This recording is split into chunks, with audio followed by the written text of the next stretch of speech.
weather warning. Is that better, Greg? Oh, it's a watch. It's a watch. I don't want to use the word warning, right, Andy?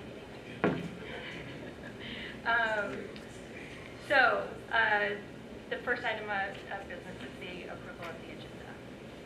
I would like to move to amend the agenda. And on item number 14 under new business, change discussion of Board of Education, or I'm sorry, number 15, discussion of refund of sunshine law fees to approval of refund of sunshine law fees.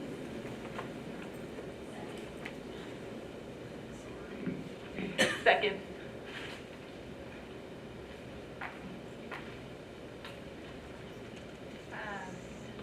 Discussion. My understanding was that we had already discussed some of this and some of the legal implications, and that I would like for us to be ready to either approve or not approve. Was this an open session discussion? It was not, but we will still have an opportunity to discuss it, and then before we approve it, there will be discussion. Yeah, I understood that we were going to have this discussion in open session, and so we were not ready to do a motion to do that because it needs to be open or discussed publicly. Yes, and we'll discuss it publicly before we approve it, or we can decide not to approve it. So we'll have that opportunity.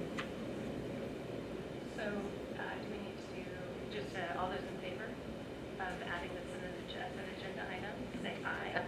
Amending the agenda to add this to it. All those in favor say aye. Aye. Those opposed say nay. The motion carries.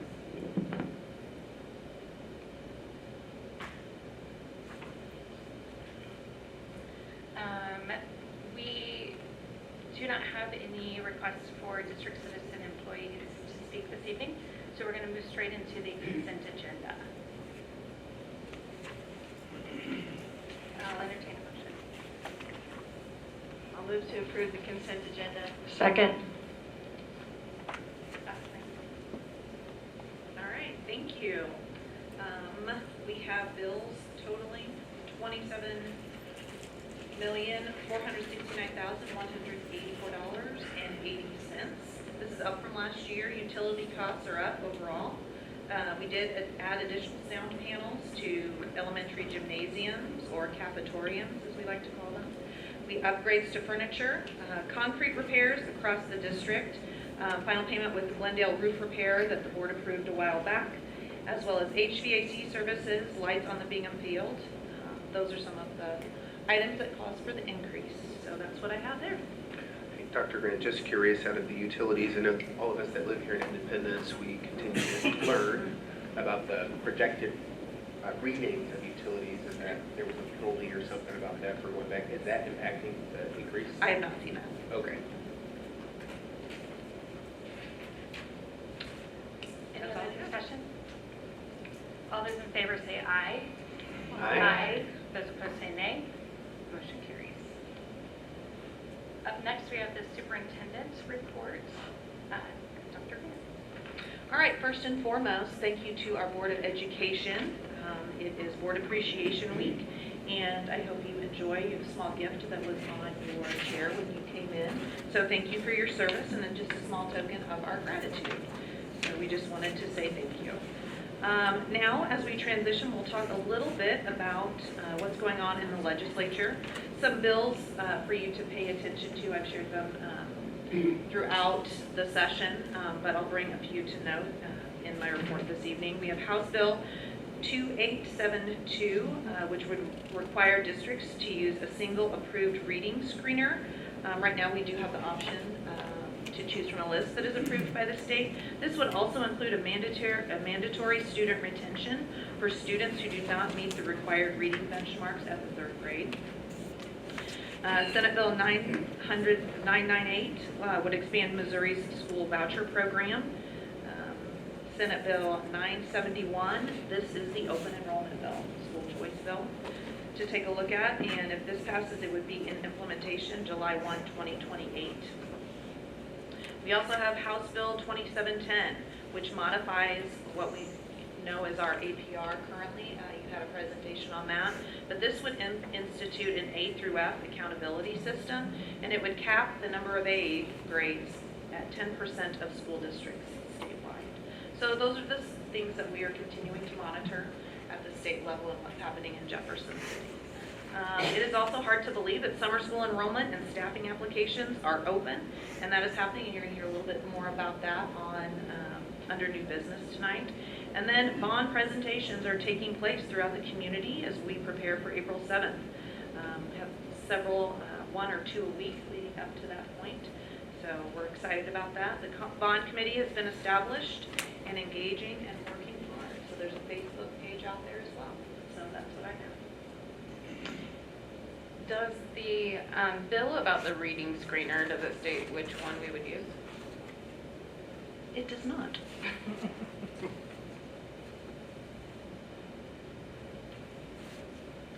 there any other discussion?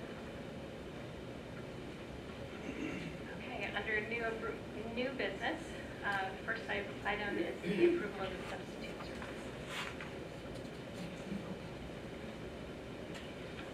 I'll entertain a motion. Motion to approve substitute services. Second. Dr. Grant. All right, I'm going to turn this over to Dr. Stout. Thank you, Dr. Graham. First of all, Board, I thank you sincerely for coming early this evening so you could be a part of the work session and hear directly from Brandy with Kelly Services. And Randy, I certainly thank you for your time as well. She is still here, so if there's any other pressing questions that have come in the last 10 minutes, I know she's here to answer those. But this evening, administration recommends the selection of Kelly Education for sub-services at a cost of $1,807,145.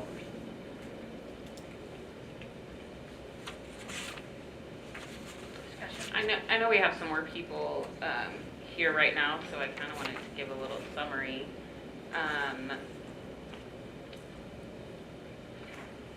One of the benefits, I think, to using Kelly Services is that some districts have seen an increase in their sub-fill rate. So the districts around us that use Kelly Services are Lee Summit, Liberty, Shawnee Mission, Hickman Mills, Grandview, and Kansas City Public Schools. And those last 3 that I named are at like 80%, 86% fill rate, and previously we're at like 40 and 45%. ISD's current fill rate is 70, so obviously we're not going to jump by 40%, but I really see that that would be a huge piece for me. It was something that weighed heavy on me a lot as a teacher when I was asked to sub during my plan, and just really contributed to building culture and your morale when you never have enough playing time in life in general, and you're asked to work, and basically it turns into your only break that day is your 20-minute lunch. I think it makes a big difference that we would be able to respect plan time and teachers be able to work on their class or whatever that may be.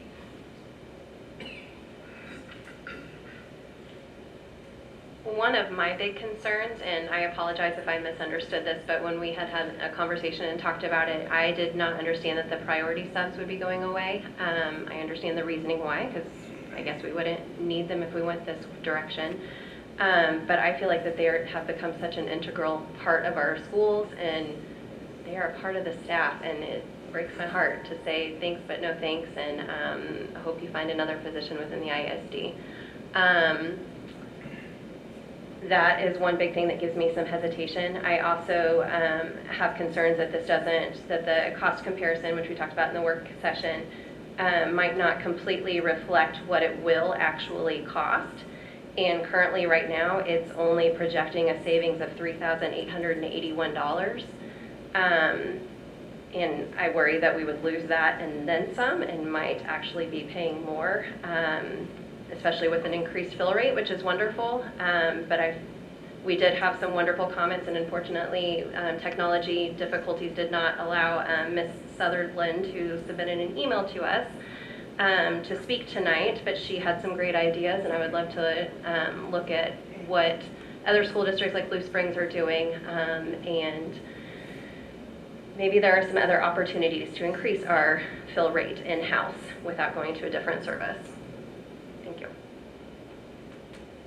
I do think it's important to note that priority subs, we have thought a lot about that, and Dr. Stout, please interject here as well, but they would have the opportunity to transition to Kelly Services and working closely with them, as well as reaching out to them for other positions within the district that we do have open.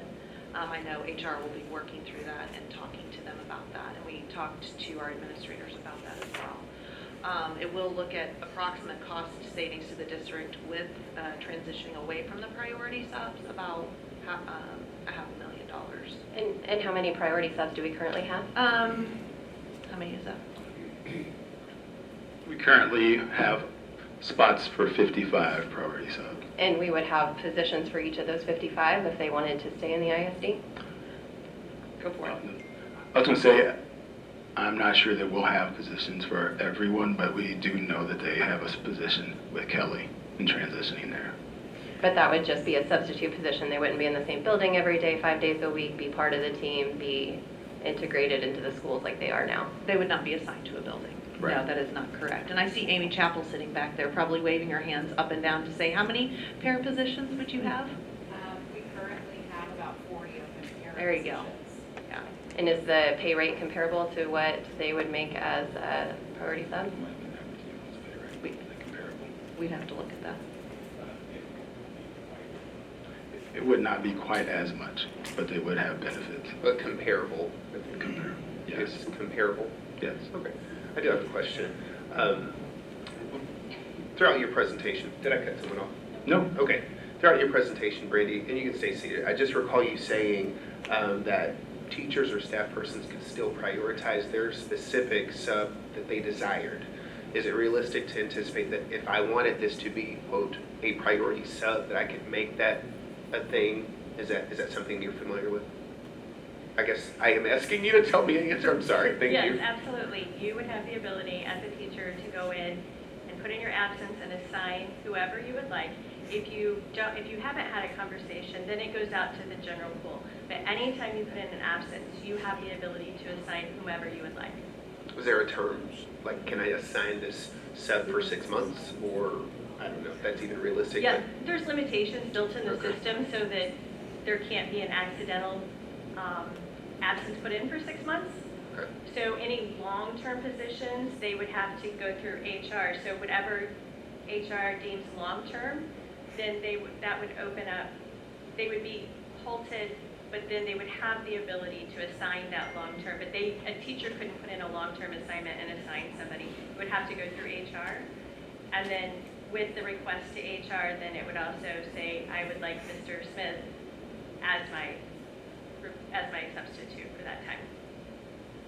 Do current priority subs get benefits as Kelly Services will be offering, do you know? Yes. Dr. Robinson, can you explain the benefits of the priority sub position, just so we're clear on? Like, so is a priority sub the same as your full-time building sub? Is that?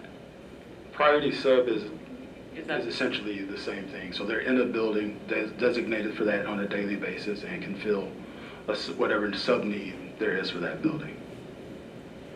Is it true, though, that if there isn't a sub-need in that building, they get moved over to another building with possibility? They can be reassigned to another building.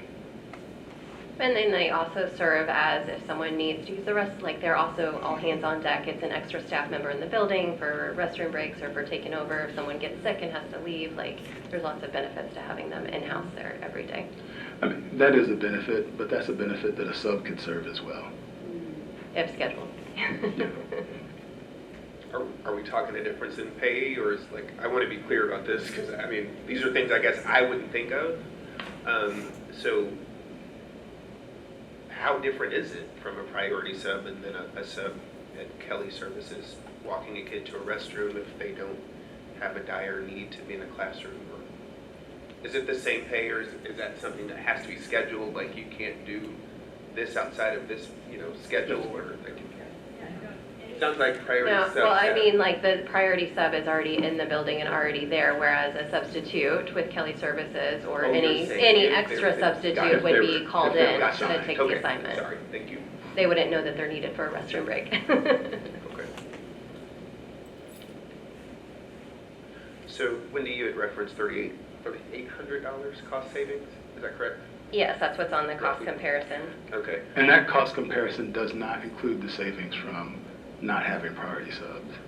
The cost saving conservatively from Dr. Hurl would be $500,000, So $500,000. at least, yes. At least. Do we have an approximate cost of what Kelly Services would charge to cover all of the absences that our priority subs are currently doing? That contains that cost. So the 500 is a savings and includes what the, What it would cost to have those people subbing on a daily basis.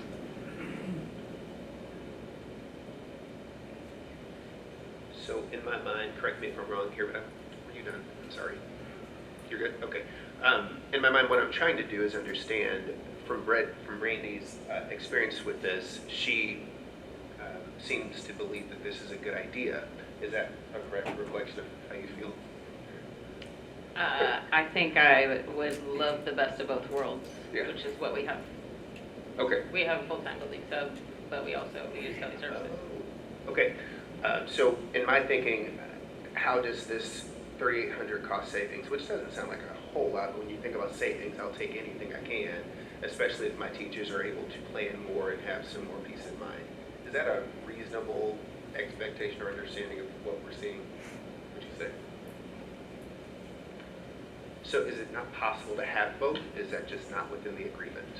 I guess that's for the, No, it is not in our plan to have both. nor our desire. Is that- Not right now, no, because those funds will be utilized to assist with adding additional positions elsewhere. As Dr. Hurl shared with our funding and what it's looking like, we need to be cognizant of that as well. Agreed. So adding additional positions in the special education world, because numbers continue to increase. I think we're up quite a bit. Amy's back there shaking her head. So those funds will be utilized to provide staff for other positions.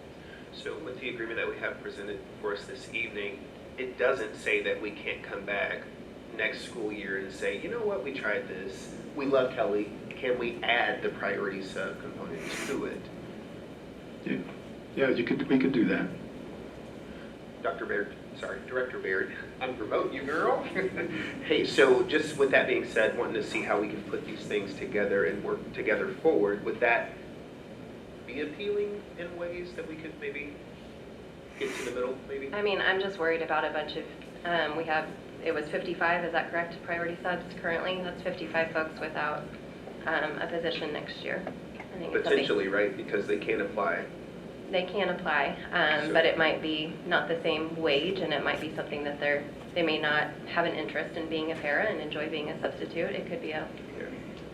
whole bunch of different things. I mean, one of the things that I keep in mind is that those priority subs are on a year contract. They are not on a long-term contract. So it is possible that those subs have already made a decision. They won't be coming back in that same position, or that they want to move to a different job. And so because it is that one term, or that is a 1-year contract that we give them as a priority sub, we are not laying people off that contract ended. No, I understand, but we're still saying that there's not going to be a position for you as a priority sub next year, even if they wanted it. And there are many. I know the folks at my daughter's school have been there ages, and they're well-known and well-loved and, yeah, respected and supported, and they're part of the team. Throw in when needed. Have we considered speaking to the building administration to have their buy-in on something like this? For example, if we have a priority sub that is beloved and well-known and very effective with our community and teachers and family and parents, we would love to see them retained. Is that even a possibility to entertain? Again, those funds would be utilized to add those other additional positions. But they will be moved over to Kelly and have the ability to say, I only want to work in this school, and I'm willing to work 5 days a week. And so they can still do that in one school for 5 days a week. Okay. I mean, at the end of the day, we have counselors that we are paying to be counselors going into classrooms and covering for teachers who are absent. We have gym teachers teaching English. We have music teachers doing math lessons. We do not have enough substitutes to take care of educating our children. And so I think that is one of the things that I value most about our district looking into other solutions to fix this problem, that when we only have 70% fill rate of our substitutes, we have empty positions and we're not educating our children the best that we can. And I would just add to that, that is something when I meet with the associations once a month prior to the board meeting, it is a concern when teachers have to give up their plan time. That time is valuable. There's way too much to have to get done, and then adding this on top of it, or at the elementary level when kids are split between classes, and that makes a difference. And so providing this opportunity would definitely make a difference in that regard. I think we're ready for a vote. All those in favor say aye. Aye. Those opposed say nay. Nay. The motion carries. Moving on to item number 2, approval of the adult educational literacy grant application. I'll entertain a motion. I move to approve the grant. Second. Dr. Grant? All right, Dr. Boatright. Good evening. The Adult Education and Literacy Grant is currently up for renewal. This grant provides critical funding to support a comprehensive range of services designed to meet the educational and workforce needs of adult learners in our community. Through this grant, the ISD AEL program delivers the following services: adult education, literacy services, workplace adult education and literacy, English language acquisition, workforce preparation, integrated education and training, and integrated English literacy and civics education. These services are aligned to support adult learners in achieving academic advancement, career readiness, workforce participation, and civic engagement. In addition, we're expanding our program offerings to better meet the community and workforce demands. The following new initiatives will be integrated or introduced as part of the ISD AEL program: substitute teacher and para-educator training, entrepreneurship training, and civics and naturalization course. These new programs are designed to strengthen local workforce pipelines, promote economic development, and support individuals seeking career advancement. The total AEL grant budget for the 3-year cycle is $466,591.67, and of this amount, $381,063.84 is requested from the Department of Elementary and Secondary Education, with the Independent School District contributing $85,528.09 over a 3-year period. The administration is requesting the approval of the AEL grant. Any discussion? All those in favor say aye. Aye. All those opposed say nay. Motion carries. Item number 3 is the approval of the accounting textbook for the 2026-2027 school year. I move that we approve the accounting textbooks. Second. Dr. Grant? All right, Dr. Boatright. All right. The high school accounting teachers conducted a thorough review of Century 21 Accounting, General Journal, 12th edition, using the district's standardized textbook review feedback form to evaluate the standards, alignment, instructional components, assessment quality, digital materials, and teacher resources. Based on this comprehensive review, the recommendation is to adopt the Century 21 Accounting General Journal 12th edition for Accounting 1 and Accounting 2. The review indicates that this resource fully aligns with the Missouri Learning Standards and National Standards, earning the highest rating in all standards aligned to these categories.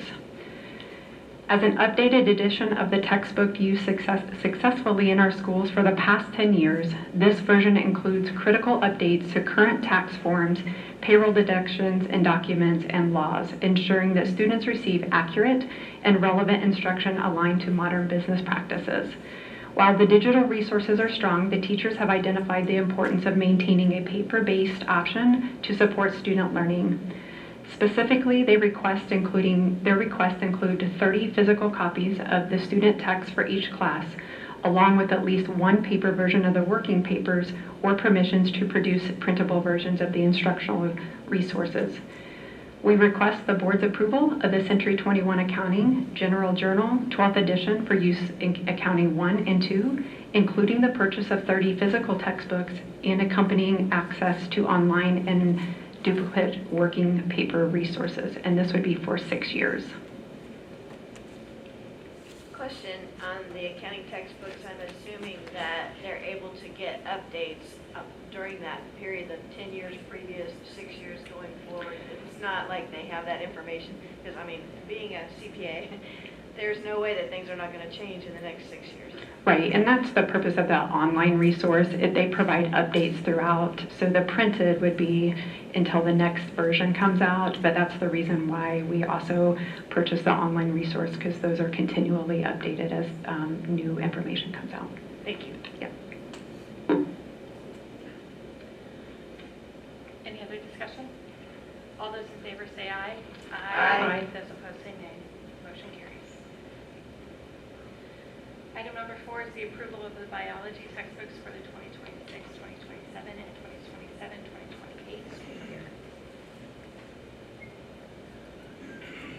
We need a motion. So moved. Second.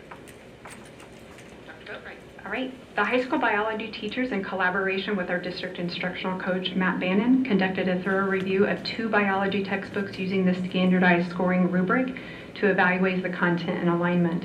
Based on this review, the teams recommended adopting a 1-year extension of the current Science Dimensions Biology online license for the 26-27 school year, followed by the adoption of the Science Dimensions Biology version 2 beginning in the 27-28 school year. This adoption would include student and teacher online license, as well as hardcover student and teacher editions. This textbook and its accompanying online resources are highly recommended by the teachers and staff and closely align with the materials currently in use. The staff believes that this resource will effectively support the student mastery of content and adequately prepare the students for their subsequent science courses. We request the board's approval of the Science Dimensions Biology version 2 textbook, which would provide online licenses for the next 6 years.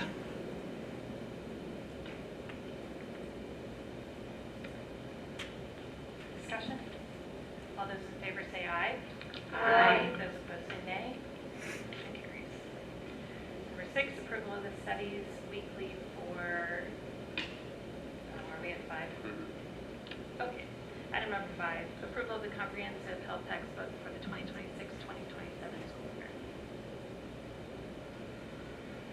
I'll make that motion. Second. Dr. Boatright. All right. The high school health teachers are requesting approval to update their current health textbook by purchasing the newest edition of the same text currently in use. This updated version continues to align with the Missouri Learning Standards and the national standards. The resource is comprehensive health and includes a classroom set of textbooks along with 6 years of online access. Our current license will expire at the end of this school year. The administration recommends the purchase of the comprehensive health for high school health classes, and again, this is for 6 years.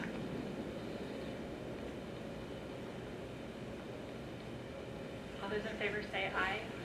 Do you want to have discussion? You're welcome to. All those in favor say aye. Aye. Those opposed say nay. Motion carries. Item number 6, approval of studies weekly for the 2026-2027 school year. I'll make that motion. Second. Dr. Boatright. The studies weekly would replace the teacher-created virtual learning slides that have been used as a primary curriculum resource since 2020. The studies weekly scope and sequence is directly aligned to the Missouri Social Studies Learning Standards. ELA is embedded throughout the scope and sequence. Weekly magazines will engage students in rich, printed, nonfiction text. Academic and domain-specific vocabulary are taught within these contexts. It includes inquiry-based discussions that support ELA speaking and learning standards. There are primary and secondary sources also embedded. Teachers are provided with a complete teacher guide and student resources, which are paper magazines. The paper magazines and teacher guides are sent up front at the beginning of the year. Assessments are available by unit, but also formatives for each week are built within the unit. Teachers can edit the assessments and save them from year to year. If the standards change, Studies Weekly will update, and the schools will also receive the most up-to-date resource.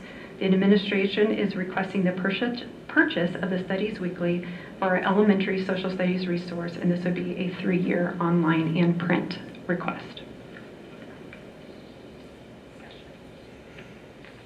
Is it, I'm assuming it's always a thing when you transition to a new service. Is this particularly cumbersome, or because it's already laid out, will it be easier on our teachers, or any thoughts on that? Yeah, it's actually a beautiful resource, and I wish I would have brought one of the prints, but they're newspapers.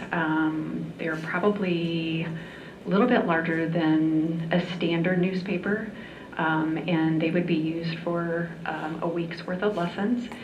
So there's about, they send us the whole year, but it's also an online. There will be training during cross-district professional development, and so it is just a really neat opportunity also for our kids to touch newspapers again and not just have everything online. So As I'm a really journalism excited. major, I love that. Yeah.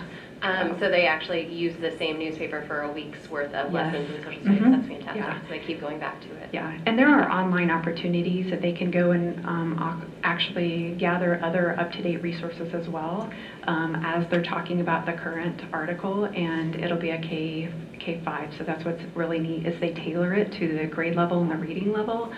And so I'm really excited about bringing this on. And so is the team, not just me, but the team is, so, Thank you. yeah. All those in favor say aye. Aye. Those opposed say nay. Motion carries. Item number 7 is the approval of the employment calendars for the 2026-2027 school year. I'll move to approve those calendars. Second. All right, Dr. Plater.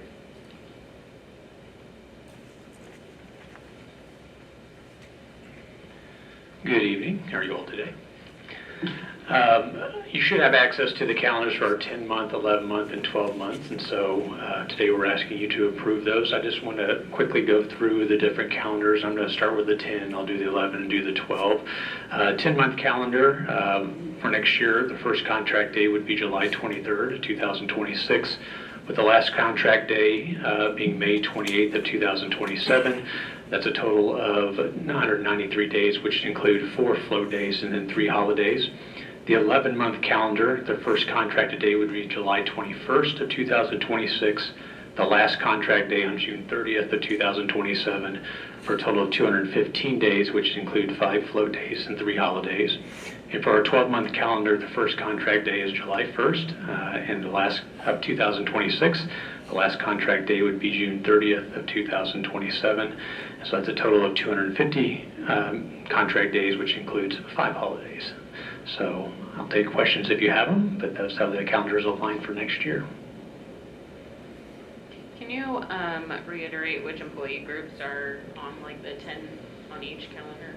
Sure. So first off, I also want to say that overall we have 29 calendars that are developed out of these, by the way. And so know that we work with our directors once these 3 are approved.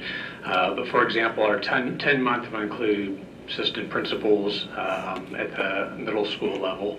Our 11-month calendars include some of our employees are, of course, administration again, or some of our principals, assistant principals, athletic directors of that. We do have some, obviously, nutrition services, and then also that are on the 10-month, the 11-month, and then also the 12-month. A lot of our 12-month calendars are going to be our, again, directors, central office staff. We don't have any administrators at the school level that are on 12-month calendars. But again, a lot of our employees that fall, for example, paras, recovery room interventionists and so forth, they're on our teacher calendars that we provided for. Early education is another group that falls within our 12-month. We do have some positions, secretaries and so forth, that would fall in the 10, 11, and 12-month. I can't name them all. There's some in nutrition service. We have one health secretary, for example, that's a 12-month. Most of them are either the 10 or the 11-month as well. Thank you. And I know we've spoken about this before, Dr. Grant, and I know we can't do anything about it right now, but for these folks on the 10 and the 11th and 12-month calendar, I hope we continue to think of creative ways to make sure that they are also able to take part in the child care benefit on the days where they have to work, where the other buildings might not be open because they're on a different calendar. And so I just hope that we keep working towards some sort of solution so that folks are able to focus on their work and not have to take vacation days all the time to get those days. So thank you. All those in favor say aye. Aye. Those opposed say nay. Motion carries. Item number 8 is the approval of the appointment of the Jackson County Board of Equalization. I'll make the motion. I'll second. Dr. Grant. All right, this is something that we approve each year. It is the administration's recommendation to appoint Deborah Allen and Yuri Fleur as the alternate to represent the district on the 2026 Jackson County Board of Equalization. This board hears appeals for property values, adjusts valuations, and equalize assessment, and correct any errors, omitted properties, things like that. Yeah. So, thank you for your consideration.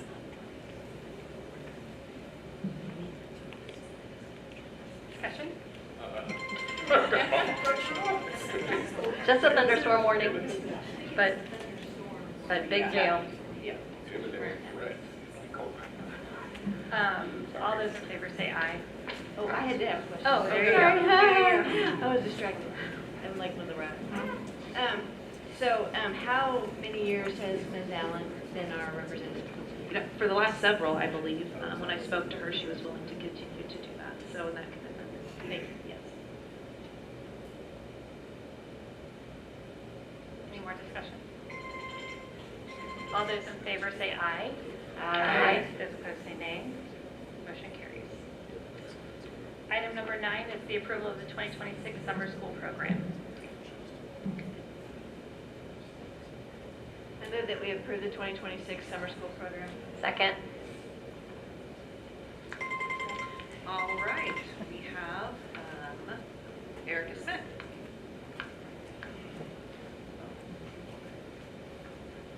Good evening. The administration recommends that the school district conduct a 2026 summer school program. The Summer Success Program for grades K-12 would be held May 27th through June 26th, 4 days per week, Tuesday through Friday. Summer school will be in attendance on Monday, June 15th, and off on Friday, June 19th. The school district will hire teachers and administrators to staff the program. The sites are as follows. Elementary, the early schools from 8:30 to 2:50 will be Castle Park in Santa Fe. The other elementary schools from 9:30 to 3:50 will be Benton, Blackburn, Luff, Mallinson, Milk Creek, Spring Branch, and Williams Southern. Bridger for 6th grade will be open from 8:35 to 2:55. Bingham for grades 7th and 8th will be open from 8:25 to 2:45 and will include Independence Academy students from 8:35 to 2:55. Truman High School will be for grades 9 through 12, open from 7:15 to 1:55. We're looking for approval for the 2026 summer school session and sites for the various courses, classes that will be offered. Thank you. Any discussion? Yes, question. This goes back to Ms. Brandy. I think she referenced this already 12-month program, so that would include summer school programs too, right? That their pellet services get staff, right? Is that correct? Yes. Okay. Thank you.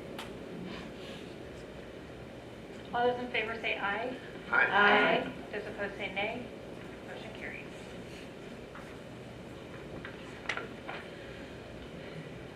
Item number 10 is a 3-year contract with Imagine Learning Ingenuity Virtual Platform. I move that we approve the 3-year contract. All right, this is our online learning platform that we utilize. It replaced Fuel Ed for credit recovery options as well as virtual learning opportunities. So we would ask that you approve a 3-year contract. It has worked out well for implementation. Was this a 3-year contract previously? No, we were trying it out. Used it for 1 year? Yes, Dr. Maglinger, 1 year? Is it a 3-year contract? 1 year, yes. Yeah. And I assume it's going well? Yes, it is. Do we get any kind of price break for a 3-year contract? We do. For the difference, we will save approximately $3,200 a year. Do we do any kind of survey or group information from those in the district that are using it to be able to get some kind of feedback on making this decision to go for the 3-year? Are you talking with students or with staff? I was thinking of staff, but I guess either one. So staff does have input into how it's going because we have teachers who manage this and work directly with Dr. Madlinger on that. But it's definitely something that we can, if we wanted to survey students, we could. Approximately how many students do we have currently using this program? Dr. Maglinger, you have that number?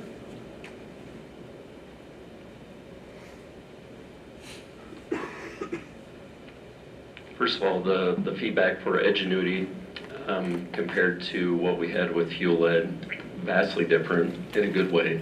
The program and the platform is more robust. It gives us more accountability measures that are built in. The feedback that we've got from teachers and students and even parents has been really, really good. They really enjoy this platform versus the other one. And then as far as how many are currently using it, 516 are currently using it. Do we expect that to increase with the 750 max, or? we just So wanna stay- 750, that's per semester.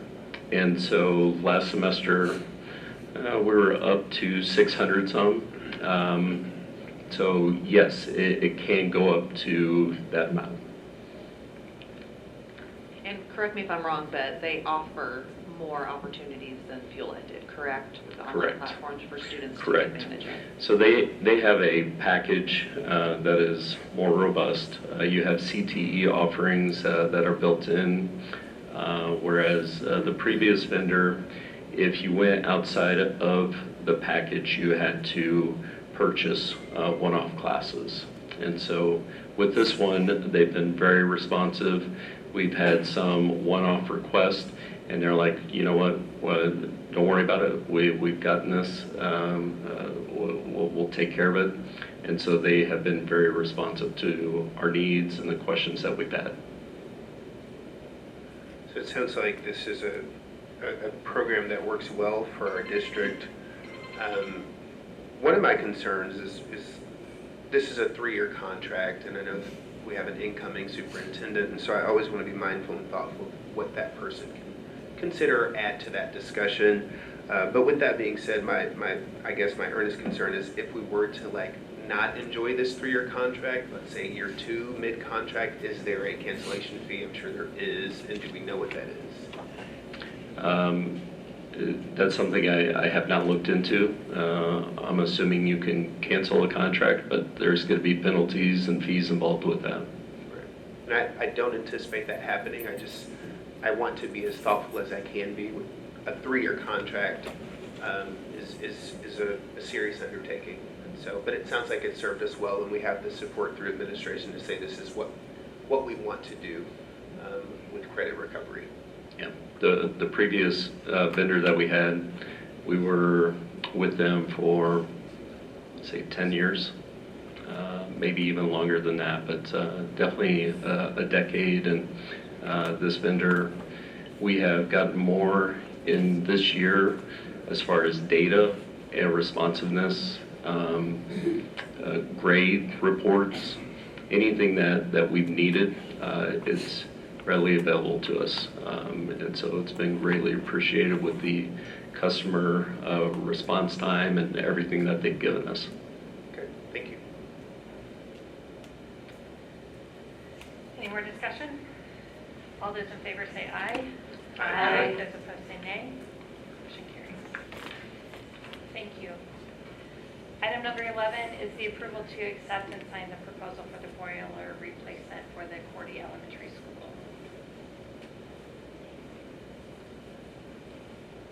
I move that we accept and the approval to accept the and sign proposal for boiler replacement. Second. All right, Dr. Stout. Thank you. The boiler at Cordy is over 20 years old and has stopped working. There are 2 boilers at Cordy, and we're currently running the entire building off of only one at this time.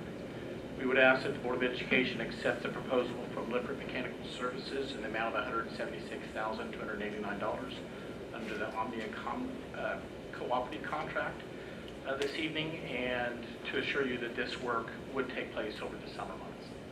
Happy to answer your questions. Any discussion? I'm just curious, I don't ever remember saying sign the proposal in the item. Is there any particular reason why that's there?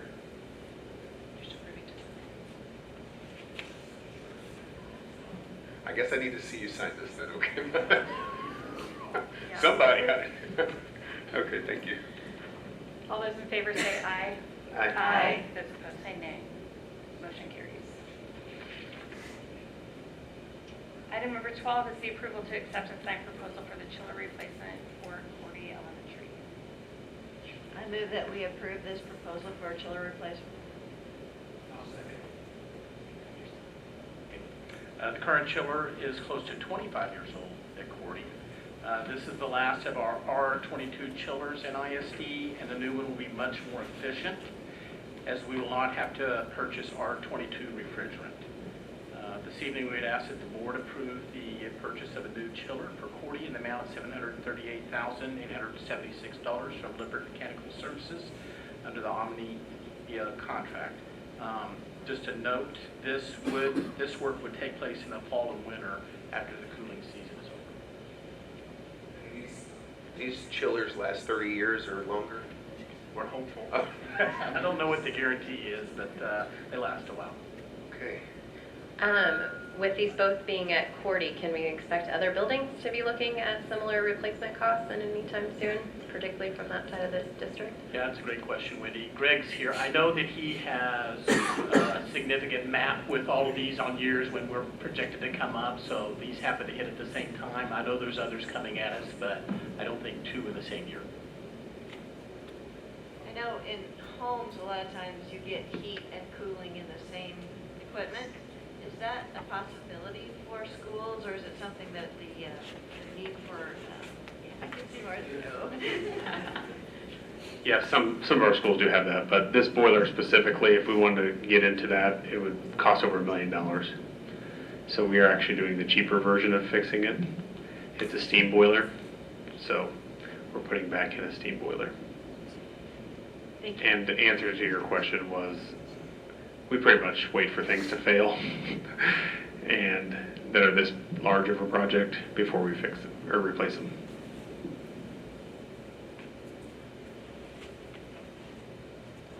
All those in favor say aye.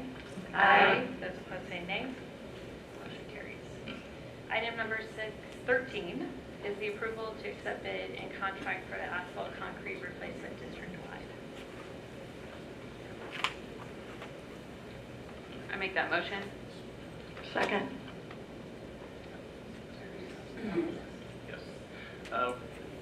Start off with some good news. We received great participation with bidders and also received very competitive bid numbers, so happy to share that. We would ask that the Board of Education approve the bid of $463,695 from Advanced Asphalt Paving and Concrete. This number was significantly under our projections and budget, which is great news. This will cover asphalt replacement of following schools this summer: Mill Creek, Spring Branch, Mallinson, Cordy, 3 Trails, and will also crack fill and seal coat Williams Southern and Bingham. This contract has been reviewed by Mr. McGee and his department and our architects. Discussion? All those in favor say aye. Aye. Those opposed say nay. Motion carries. Item number 16 is, oh, it's got the wrong number on it.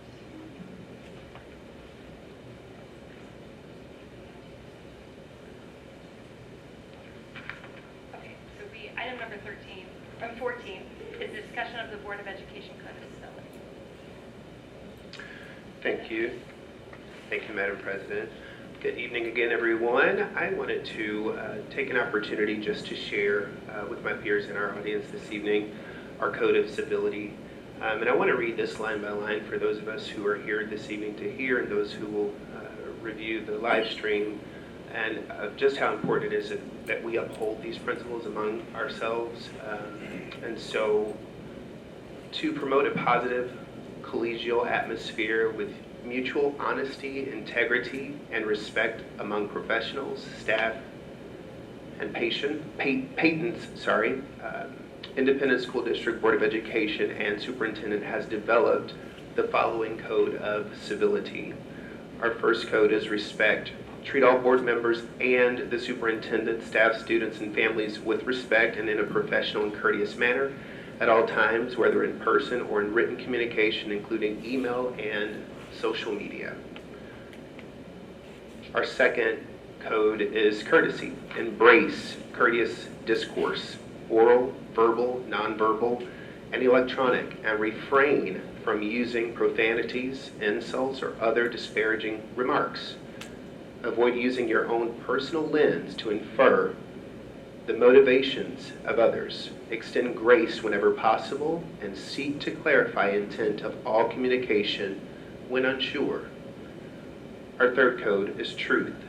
Endeavor to speak truthfully and not knowingly misrepresent, mischaracterize, misquote professional or private information received from others. Stand up for truth from others. Vow to respectfully and professionally voice when others are not being truthful. Responsibility. Take responsibility for your own actions. Maintain personal integrity, keep promises, and support open professional communications. Cooperation. Work together with all board members, the superintendent, staff, students, and families in a spirit of cooperation toward our common goals of seeking and providing high-quality results for our district. Collaboration. Foster a sense of inclusivity and teamwork. Include others whenever possible and lift up each other and our respective strengths. Privacy. Strive to uphold the right to privacy and not share private confidential information. And our last code is non-discrimination. Respect the differences in people and their ideas and opinions, and reject bigotry. Support tolerance of differing points of view.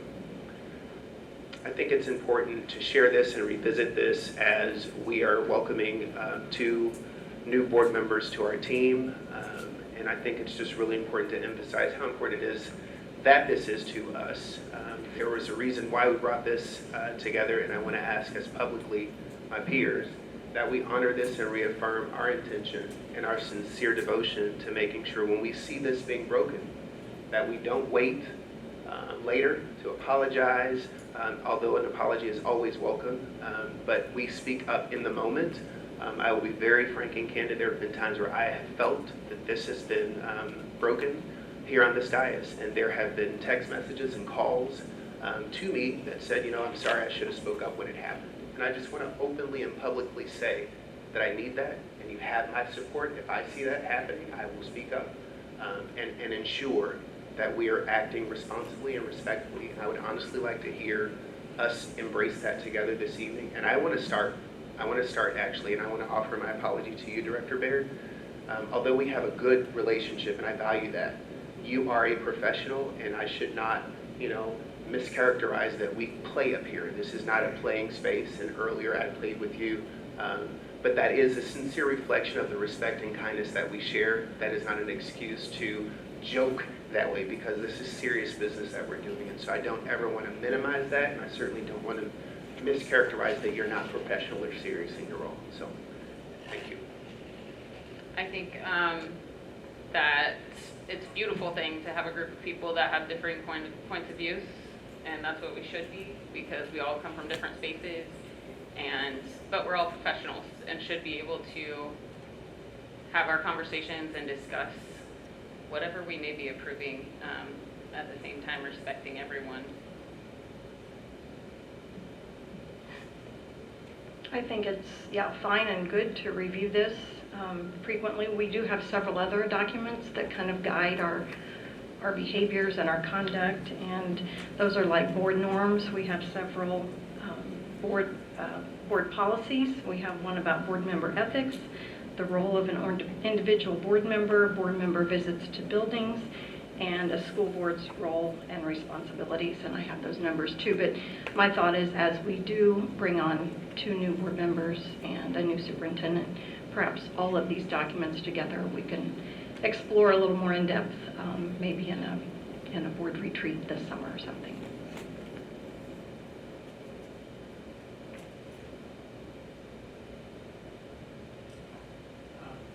I think any organization that has the possibility like this to be a better place to work and associate with everybody in Congress at something like this would maybe it wouldn't be, but maybe we'd have a better chance of having success. When I was rereading this and saw this was on the agenda, I thought of a statement that was made to me a long time ago by a friend of mine, Mark Potts, who was mayor of our city, the first female mayor, I believe, of Independence. And I can't remember how long she was mayor, but it was 8 years, I'm not sure. But she had some rough times, some very rough times. And she and my mother went riding on that road together, so we were, my folks were friends with the Potts family. But one thing I remember her saying to me is, because I remember asking her, how did you deal with all the negativism and problems with the mayor of Independence? So much tension and other problems. And I remember her saying, I refused to take this. And I thought, that is one of the nicest things I've ever heard. If everybody in the world, besides the students, added to their values, refused to take offense, like Jesus took responsibility for things that he did not create, problems he did not create, refused to take offense, and then do the right thing. And this was what I had. I thought that statement of Margaret Potts.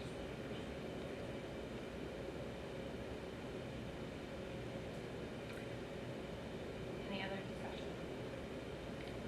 I'm going to move on to item number, can we move that number 15 to the bottom because it's an amendment? I'm not sure. We will go ahead and leave it in its current place, but the amended motion to approve the refund for sunshine law fees. I move that we approve the refund of sunshine law fees.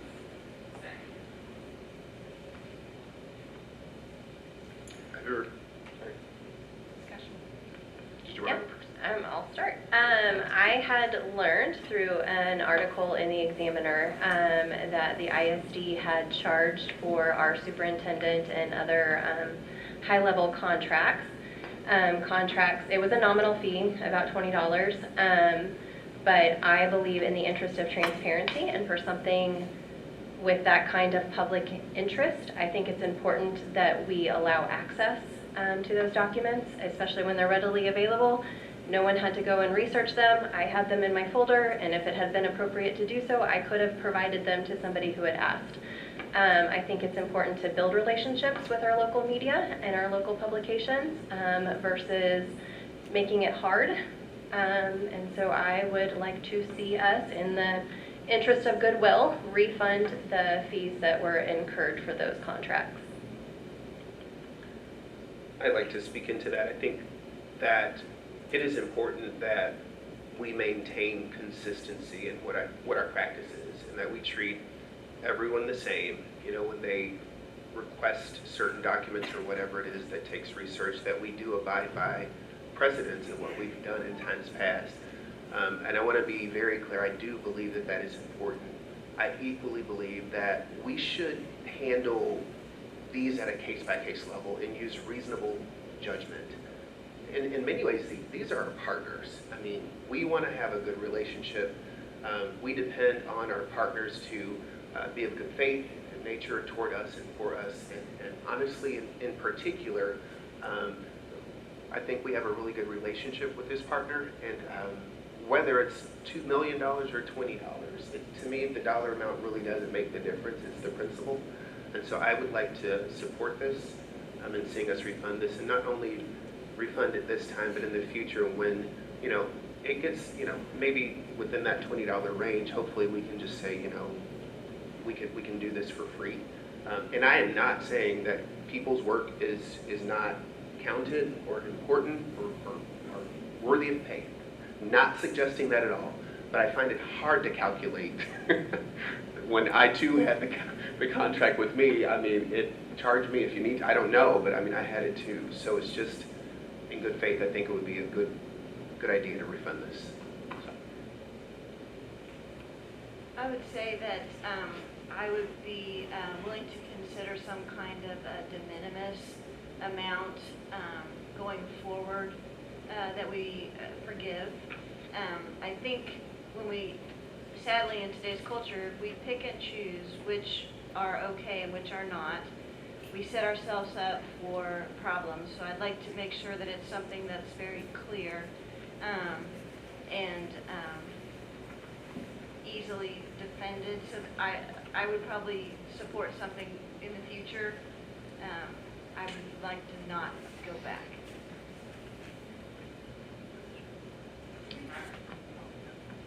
Do we have something in writing that states what the formula is for this? 'Cause I haven't It's seen all that. based in the statute. So the statute says what we can, when a request is made, it's like 10 cents per copy. It's, you can charge for the salary of the person. I think our district does the lowest rate of the person who is obtaining the information. There is a formula that is established in the statute. How does that work if you're not copying, you're just sending an email? Well, unfortunately, when someone does a sunshine request, it isn't just a matter of copying an email. It has to be vetted by all parties in the district to assure that the information is correct. And so there are hands that are touching that are not necessarily just the person that is in charge of sending the information. Right, but if you're not actually printing a document, how does 10 cents work out? I'm telling you that's what the statute says. I didn't say that that's what we do. The statute has criteria in there for how you can charge. And I think if there's no paper exchanging hands, then it's the employee's time is how it's charged. And that's where I struggle. Mike, it loves me. That's where I struggle because it was something that I imagine we expected to get a sunshine request on, and we all had it available. And so I would hope that, especially of things with that much of a public interest, we're hiring a new superintendent. We hired a new interim superintendent, and Dr. Hurl transitioned to a new position. I understand that people were curious, and it was in the public interest to know what those numbers and the specifics of the contracts were, that we would have been prepared to do that. And so, to me, it makes sense that we do not charge for those things when we know that it's going to be asked of us and we can be prepared to have it. And all of us had that same information. So to me, it makes sense that we, even if it's just this one time, and we could even say only superintendent contracts at this time, and we revisit it and maybe add a policy of what we do charge for, or waive, I guess, because we technically can charge for whatever we want. But if we want to create a policy that enables us to waive certain things and not others, then that's, I think, on us. But for this one, I would encourage us to say, yes, superintendent contracts, they're fair game. I do think that in a district our size, that is always going to be a question, and I agree, and I'm on board with that, and totally agree to revisit the statute and just look at that and see where we can make sure that we're following a precedent to make sure that we're not trying to single out certain instances. I do think it's important to note refunding of the sunshine laws does set a picture of unequal treatment. Others have paid fees, right, and that would not receive refunds. It also sets a retroactive precedent so that inviting additional refund demands and expectations within that. And I think it's important to honor our staff that have a lot of workload and their time is valuable. And so I think that we need to consider that when the decision's made. Sorry. My concern, it was me, my concern with that, and I agree with you, Dr. Grant, my pushback to that, frankly, is I had the contract, and so the same concern that we would have in getting the contract to be reviewed, for whatever reason we need to have it reviewed among the staff people that had to retouch it, it was literally in the body's hands that made the decision to approve it already. So what is it that we're reviewing? It just gives me concern that maybe, I don't know, are we just trying to find a way to say no, or does it make sense? And for me, it's not making a lot of sense that we approved a contract that potentially had error, maybe? Or like, what reason did we not have it readily available? I guess that's what I'm not understanding. And I don't disagree with that. I'm saying that we need to follow our consistent practice so we don't create unequal treatment and do something retroactively that would increase the potential for others to do the same. So I don't disagree with you. I agree. Our consistent practice. Right, and I support that. And my honest question is, okay, what did we charge the $20 for? Like, literally, what was it billed for? The time. That it took for someone to do what? Like, maybe we just need to talk about this at a different time. I don't know, but I'm just trying to understand, like, what did we literally bill for? Like, if it was... The time that it took. To send the email? Yeah, to pull it up, to have HR review it, and then to do that. Yes. How many sunshine requests did we get for the superintendent contract? How many did we have? Just the one. So I think that we could just approve that we refund anyone who paid for the contracts, and then everyone would be included for that. And then going forward, it's already been provided, and we know what should be provided, so that we could, if someone else asks for it, they can have it at no cost. I think one of the things that I find most concerning is that a sunshine request was made and our policy and our practice was followed. Or maybe it's not a policy, I apologize for using the word policy, but our practice was followed. It doesn't matter what the request is. If it's a sunshine request, the practice needs to remain the same. And you can't pick and choose who you're going to say, you are assessed a fee and you are not assessed a fee. You were refunded a fee, you are not refunded a fee. We have to stay consistent, and that is our board, our job as this board to have the best interest of our district first and foremost at all times. And so for that reason, I would not recommend that we refund anyone for a sunshine request. And as someone who previously, before I joined this dais, and who submitted many sunshine requests, I think I was only charged for one of them. So it's not actual practice to do it for every single one. So we can take that as it will. But I was only charged, I think I wrote one check to the ISD in the couple of years that I was submitting sunshine requests. Well, we had board members that are on policy. It sounds to me like this needs to go to the top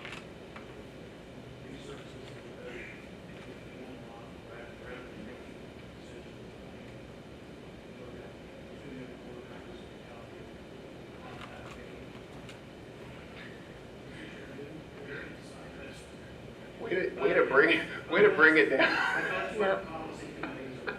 No, you're right, I agree. And, I would suggest we not do this, that we send it to the policy. To the policy. Research that, and then come back and work on it. I think for the record, I just, what I care about is, maybe I'm just getting really sensitive here, but I care about the morale of our community. And as we take so much on in the coming months and years, we need to demonstrate, yes, consistency, absolutely. I would literally be willing to speak to whoever would oppose refunding this and defend our position. To me, it just seems petty. It really, really does. And it's difficult for me to call this abiding by rules when it just seems really icky. And I don't think our community needs us to send the message that we're abiding by this policy for $20 to a local newspaper. I mean, hopefully the policy committee, I'm aligned with Blake, I think this is a good idea that goes to them. But they can consider, maybe when local media requests these types of things, we absolutely do not charge. That's just a recommendation, but I would like to support Blake's idea to get it to the committee. So. And I think that we could still do this now, and I don't think it has to be an either or. I think it can be a both and. I do think that there would be value in adding it to one of our policies, but I think for right now, there was one entity that requested the superintendent contract. We charge them a very, very tiny rate, and I would agree with Anthony's characterization that it does feel petty. It feels icky. I want to bring us back to the code of civility, that we need to show courtesy and not infer that someone felt or had intention to do something. And that is what we are saying. We need to use our board of civility here, our code of civility. And I wasn't saying that someone was acting in that sense, but the fact, and yes, we're allowed by law to charge what we want under the Sunshine statute, but it does, we didn't need to. We didn't need to. And so I just want us to be really careful. In the interest of transparency and good faith, I think it's in everybody's best interest to give, what was it, 3 total for the 3 contracts? $60 or whatever it is. I would like to see us refund that money. I do think that we need to get back to the question at hand. The only thing I would like to say before we vote is that we should be extending grace to an interim superintendent and a new secretary who's doing this job for the first time. Previous administration may have done something, but this administration was looking at the way that the statute was written. They were following the statute that we have directed them to follow, and I appreciate you doing that. I know there was no malice intent, or you weren't trying to do something for a particular entity by charging them the minimal amount. So thank you, but it is time for us to go ahead and vote for this agenda item. I'm sorry, that was the furthest from my intentions to personalize that at all. That is not what I meant. I fully expect everyone to do their job, and I appreciate you wholeheartedly and trust that you have not a malice intent in your body. I want to be abundantly clear. And frankly, I didn't even know you were technically involved in the process, to be honest, so I just want to make that very, very clear. I do not minimize anyone's effort or work ethic. I expect everyone to do their job the way they should. I just feel that it doesn't look like what I would like to represent in this community, and I just wanted to have that space to speak into. I'm ready to vote. So. All those in favor of refunding the Sunshine Law fees, say aye. Aye. Aye. Those opposed, say nay. Nay. This does not pass. Item number 16 is the approval for declaration of surplus items. I move that we approve the approval of declaration of surplus items. All right, we do this quarterly. You have the list there in front of you to approve the items for surplus.